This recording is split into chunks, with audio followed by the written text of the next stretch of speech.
न करता मदत करावी असं तुम्ही आवाहन केलं. पण राष्ट्रीय पुढारी आणि सेवाभावी संस्था मदत करत असताना यादी तयार केली जाते. यादीप्रमाणे तिथपर्यंत मदत पोचत नाही. खास करून दलित वस्तीमध्ये ही मदत दिली जात नाही. आता जी काही वीस आहे दलित वस्ती किंवा दलित लोकांची ती प्रशासनावर आहे. त्यासाठीच्या काही उपाययोजना तुम्ही करा.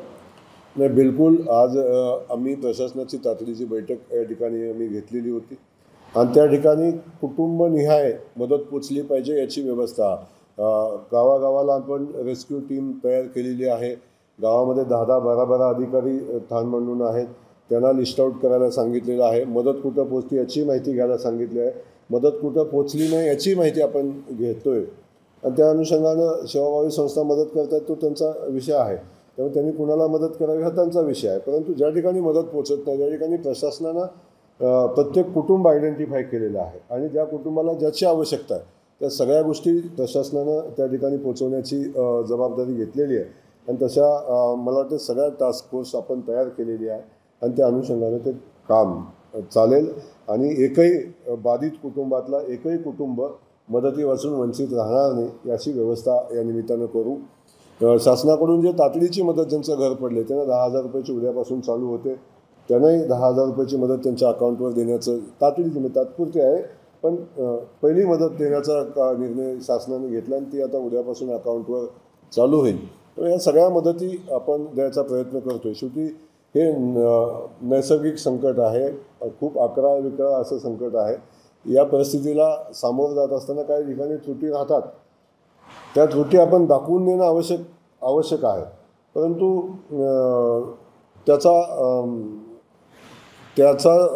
विपर्यास करून यंत्रणा बाधित होईल अशा पद्धतीचं काम सध्या तर कोणी करू नये अशी माझी विनंती आहे. निवडणूक लागेल तेव्हा आपण राजकारण करू, बाकीची भाषणं आपण करू, पण आज माझी विनंती आहे की आता सगळ्यांनी सगळ्या गोष्टी बाजूला ठेवाव्यात आणि सगळ्यांनी प्रशासनाला मदत करावी. शासन तर मदत करते, पण आपणही काय आपल्याला देता येईल ती मदत करावी आणि देता येत नसेल तर किमान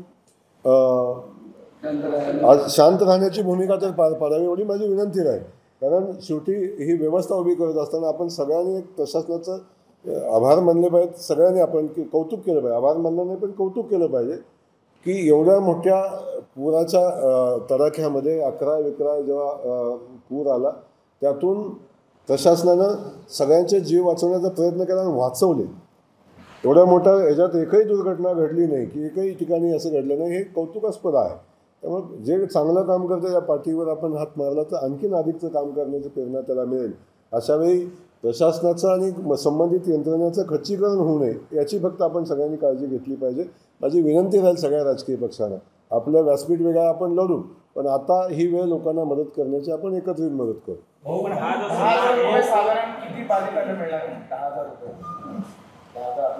नाही, आता जे लोक कुटुंब बाधित आहे ज्यांच्या घरामध्ये पाणी गेलेलं आहे त्या लोकांना प्राथमिक मदत मिळणार आहे. अशांची संख्या मला वाटते साधारण 4,500च्या आसपासची आत्तापर्यंत आलेली, पण ते वाढेल एवढं थांबणार नाही, ती संख्या वाढेल, पण आत्तापर्यंत ती 4,500च्या आसपासची.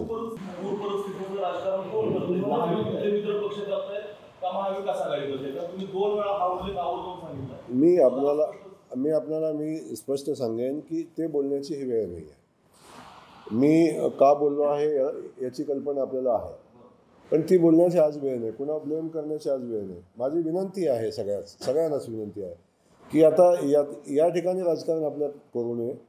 या परिस्थितीत लोकांच्या पाठीशी उभं राहणं, लोकांना मदत करणं याच गोष्टी आपण फोकस करूया आणि लोकांना मदत करूया. राजकारणाचं व्यासपीठ आपण चालू होईल, निवडणुका महिनाभराने आहेत तेव्हा आपण बाकी सगळ्या गोष्टी करू, पण आज आपण लोकांच्या मदतीला जाऊया, लोकांना मदत करूया आणि श्रेयवाद हा विषय बाजूला ठेवा. अजून कोणच श्रेय घ्यायला गेलेलं नाही. आपण हे अगदी आम्ही काम करतो, आम्ही कधी म्हटलं नाही आम्ही काम केलं की आम्ही करतोय असं नाही, परंतु सगळ्यांनीच आपण एकत्र येऊन काम केलं पाहिजे, लोकांच्या सोबत राहिलं पाहिजे, ही भूमिका ठेवली पाहिजे. आपण बघितलं असं मुख्यमंत्री महोदयांनी व्हिजिट केली, सगळ्या यंत्रणांना सक्त सूचना दिलेल्या आहेत आणि पहिल्यापासून आपण अलर्ट मोडवर होतो म्हणून आपल्याला मिलिटरीपासून आजच मिलिटरीची टीम आता इथून जाते. इंडियाची टीम अजून आपण 3 दिवस इथे ठेवतोय.